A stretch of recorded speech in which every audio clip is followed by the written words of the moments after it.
साधिभूताधि दैवं माम साधि यज्ञं च ये विदुः प्रयाणकालेपि च माम ते विदुर्युक्त चेतसः. 30. स अधिभूत आणि प्राकृत सृष्टीचे संचलन करणारे तत्व. अधिदैवम सर्व देवतांचे नियंत्रण करणारे. माम मला.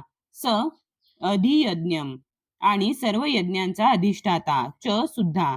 ये जे विदुहू जाणतात. प्रयाण मृत्यू काले समयी अपि जरी. च आणि माम मला ते विदुहू जाणतात. युक्त चेतसहा त्यांचे मन मतपरायण होऊन पूर्णपणे मतपरायण झालेले जे मला भौतिक सृष्टीचा संचालक देवतांचा नियंत्रक सर्व यज्ञांचा अधिष्ठाता भगवंत म्हणून जाणतात ते मृत्यू समयी सुद्धा मला जाणू शकतात.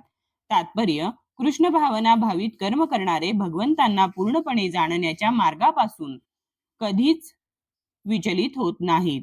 कृष्ण भावनेच्या दिव्य सानिध्यात मनुष्य भगवंत हे भौतिक सृष्टीचे संचालक तसेच देवतांचेही नियंत्रक कसे आहेत हे जाणू शकतो.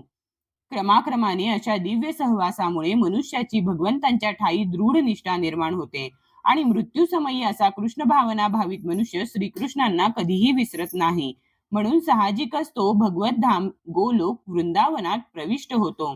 मनुष्य पूर्णपणे कृष्ण भावना भावित कसा होऊ शकतो याचे या 7व्या अध्यायात विशेष रूपाने प्रतिपादन करण्यात आले आहे. कृष्ण भावनेचा प्रारंभ कृष्ण भावना भावित भक्तांच्या सत्संगामुळे होतो.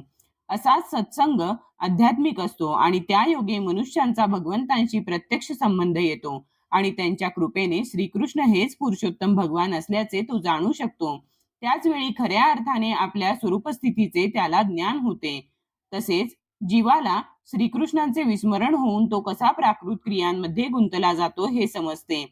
सत्संगातील कृष्ण भावनेच्या क्रमिक विकासामुळे जीव जाणू शकतो की श्रीकृष्णांच्या विस्मरणामुळेच आपण प्राकृतिक नियमांनी बद्ध झालो आहे.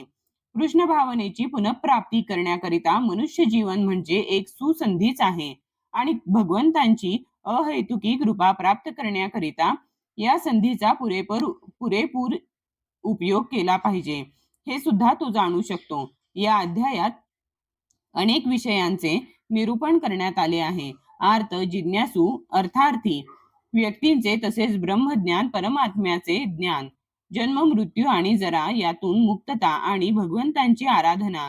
तरीही वास्तविकपणे ज्याने कृष्ण भावनेत उन्नती केली आहे तो इतर विविध पद्धतींची पर्वा करीत नाही. तो कृष्ण भावनेच्या क्रियांमध्ये रममाण होतो आणि त्या योगे भगवान श्रीकृष्णांचा नित्य दास या आपल्या वास्तविक स्वरूप स्थितीची प्राप्ती करतो. अशा शुद्ध भक्तियुक्त अवस्थेमध्ये तो श्रीकृष्णांचे गुणगान आणि कीर्तन करण्यामध्ये आनंद प्राप्त करतो. त्याला दृढ विश्वास असतो की असे केल्यानेच आपली सर्व उद्दिष्टे सिद्ध होतील.